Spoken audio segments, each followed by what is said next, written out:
Hey guys, My name is Erlen, my name is Ryan.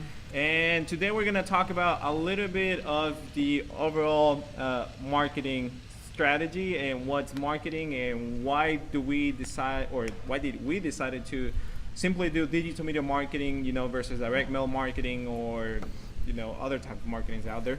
But Ryan is going to lead the first part, which is going to explain to you the spectrum of the consumer buying process. Yeah, so really, we're part of a lot of boards again. We're part of a lot of WhatsApp groups, Facebook groups, and really the one thing we see a lot of, whether it's a business owner who doesn't know much about marketing or customers in general, or if it's an agency owner who thinks that you can run an advertisement and get leads like this, like there's some kind of magic bullet. And really, I tell them all the same thing is there's something called the consumer buying process. And that's essentially the steps that someone goes through before they actually become a customer of a business and buy a product. And that could take 6 months, could take 6 seconds, doesn't really matter. The key really here to remember is that that's a very, very small portion of the market. The people who are actually gonna buy right now, maybe 5% of the total market. Most everyone starts off at unaware of a problem, and then once they recognize a problem, they go on their information search. Like what Erlan has made right here. Look, see? So we're gonna eventually show you guys in the computer, but this is just something that we've prepared, a small presentation, but we're gonna share it later. But keep going. No, man, I was showing you guys because he's way more organized than I am. But this is all in my head. But like I said, I think, man, one of the first time we had met, I always was already talking about that. It's essentially like the first part of your funnel. It's top funnel. You can only target certain people, and the people that you're going to target for your customers or your clients when it comes to lead generation are the people who want to buy today. And that means that your video, your picture, your copy has to speak to someone who is ready to make a purchase today. And then you can work backwards from there. But really keep in mind that this is not something that happens overnight. This is something that you really have to figure out for each individual industry because it is different. He has dentists and I have a gym. Those generating leads for those two industries right there are very, very far apart. And even in the gyms, there are people who go to the gym to build muscle and people who go to the gym to lose weight.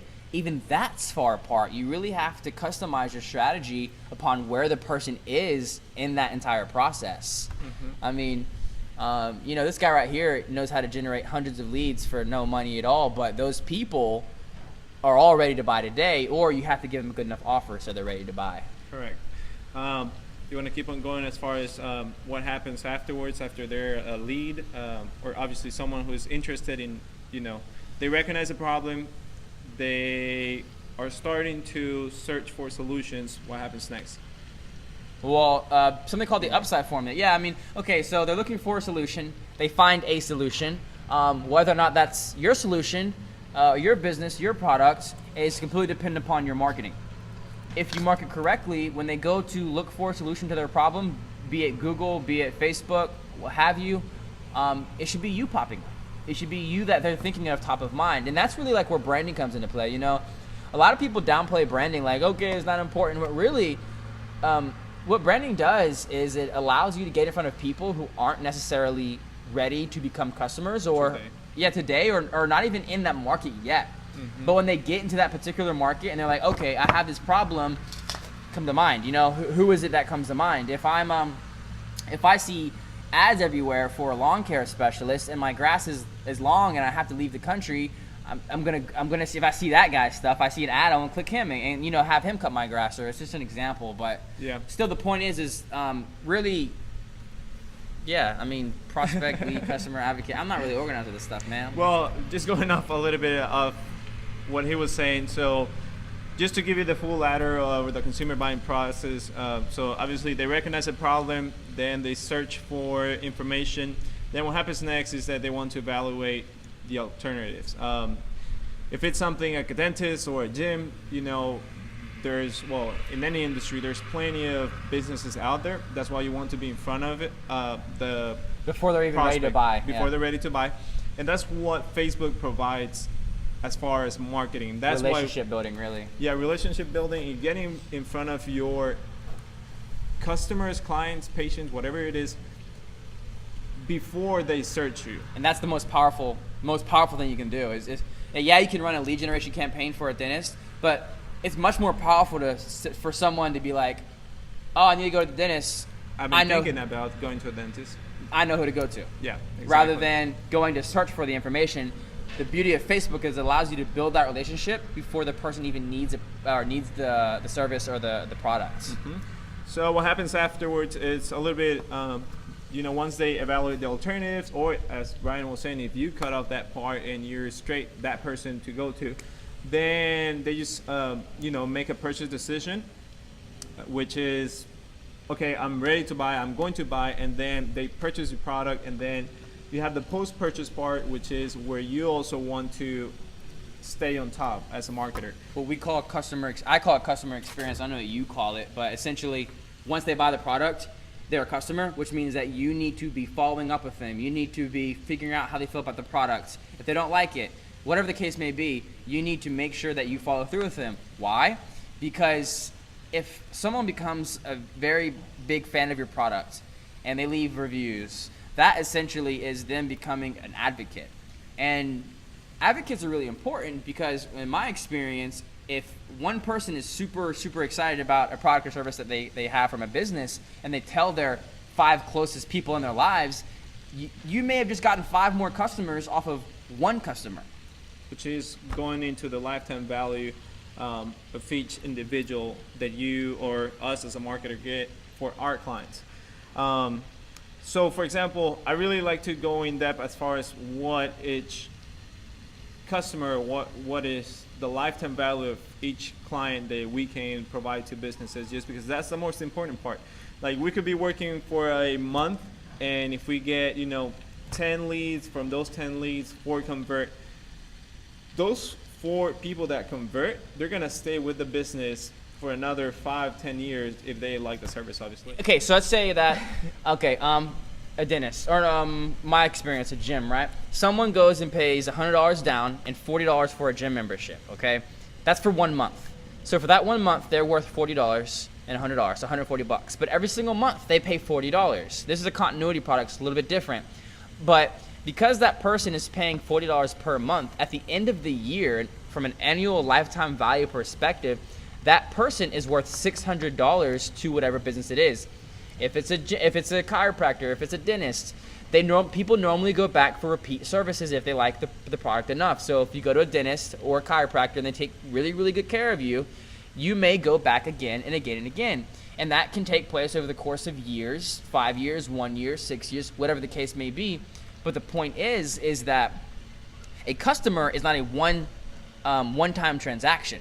A true customer, if you're good enough at your business, is someone who pretty much buys over and over and over again, and they have a particular value associated with them. Yeah. So now that I'm back, and now that I'm actually thinking about what I was going to say next. So the way you will calculate, for example, how much is each customer worth to the business, it obviously varies from business to business. For example, I have an example right in front of me, which is for a restaurant.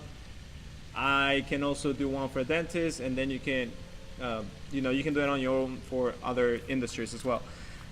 So for example, for a restaurant, the way I look at it is, okay, how much do they usually spend whenever they come to your restaurant? Say, for example, they spend, $8, or going off with this example, they spend $12. So, okay, it's $12 per time that they go to the restaurant. Now, how many times do they usually visit a month? If you're conservative, a good 2 times per month, I would say it's a good amount. And I've talked to other business owners or restaurant owners. They've told me that that's usually a good range, 2 to 3. So if they like the services, they come back twice a month. Then times 12 months. 24 times. Yes, times 24 12 visits, months, which is 24 times per year.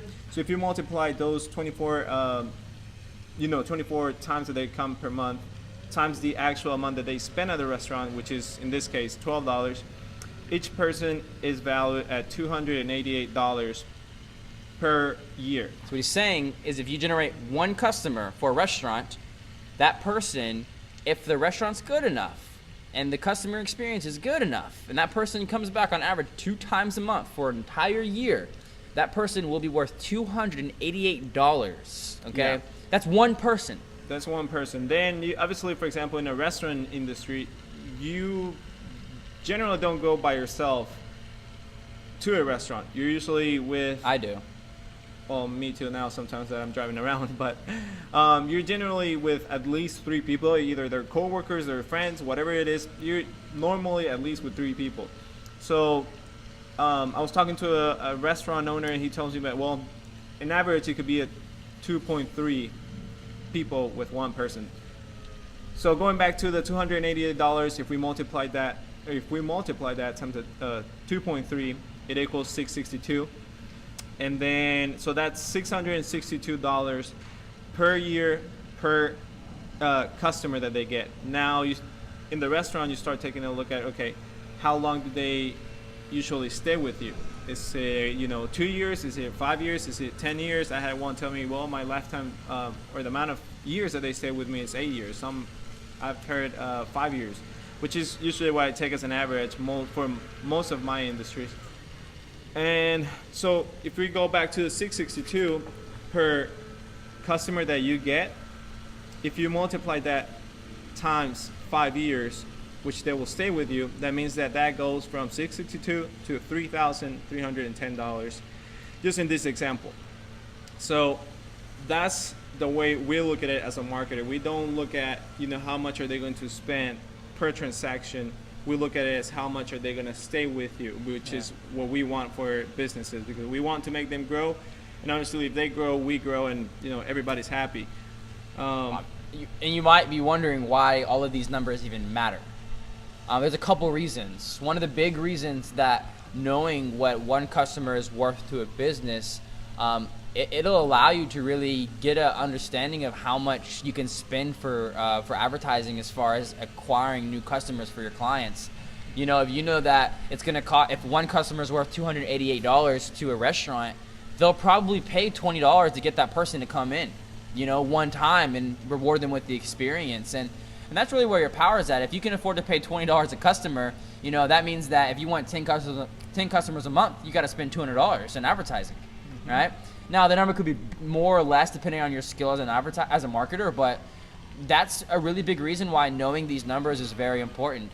Another big reason is because for the agencies out there is it really allows you to explain things more in depth to your clients and potentially close them, because a lot of business owners that I've met look at their business as a one-time transaction type business, and that's really the best way to fail at a business. Yeah. Because really your best sales or a stronger business relies more upon customer retention than actually getting new customers. Because if you're taking care of your current customers and they're buying over and over again and they become advocates, again, they will tell their 5 closest people to them about your business, and they may become customers as well. And that's really why knowing these numbers is important. You really want to have a firm understanding of how much someone's worth to a business, because that'll help you budget and close new clients. Absolutely.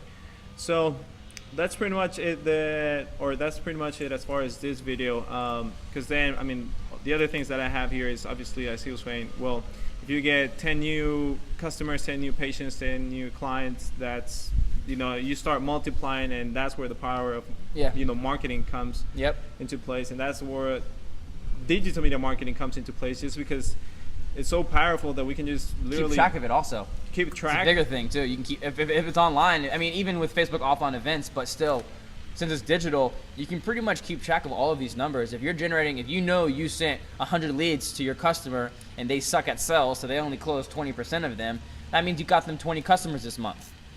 But they're probably going to buy again next month. Exactly. And if you do that every single month, then you've generated them 240 customers by the end of the year. Yep. And that is a lot of money.